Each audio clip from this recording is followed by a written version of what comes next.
Hello everyone, I'm Melek Robinson and here's your Tiger News Sports Report.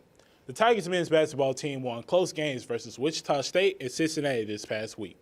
The Tigers continue to make a good case for their spot in the NCAA tournament, but they would have to keep the consistency and make a deep run in the conference tournament to keep the committee convinced. The men will finish the regular season this week as they head on the road to face SMU Thursday before heading home Sunday to seek revenge versus number 2 Houston. Martin, along with other Highland drivers, have voiced their frustrations to the city about the construction and the narrow roads since the construction started back in November of last year. Although they are not the only ones complaining about the construction, as the Domino's on Highland has said that the construction has greatly affected business.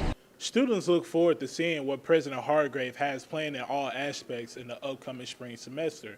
Security seems to be in high demand as it was a main concern that was tested throughout the fall semester, and they look forward to seeing those changes put in place. Reporting for Tiger News, I'm Melek Robinson.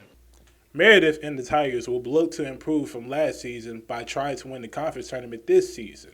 Reporting live for Tiger News, I'm Melek Robinson.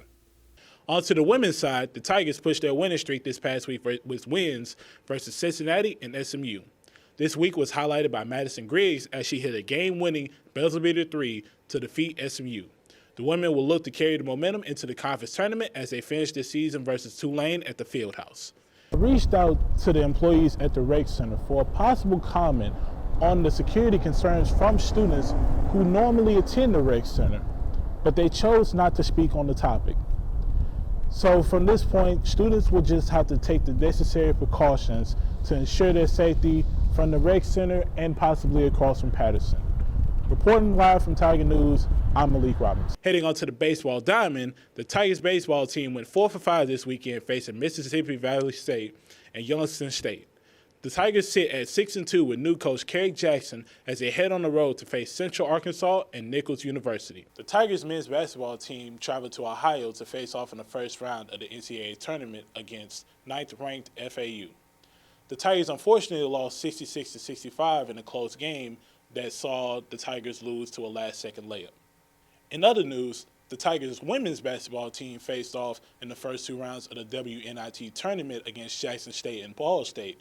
The Tigers won both games to advance to the Sweet 16, where Jamira Shue scored 24 against Jackson State and 23 against Ball State to help the Tigers advance.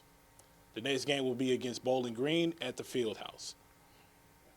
The Tigers baseball team traveled on the road to face Southeastern Louisiana, where the Tigers took home 2 of the 3 games. Third baseman Logan Kohler scored 6 RBIs to lead the Tigers in victories, and closer Dalton Kendrick took home his AAC leading 6th save of the season. That's a wrap for the Tiger News Sports Recap. I'm Melek Robinson.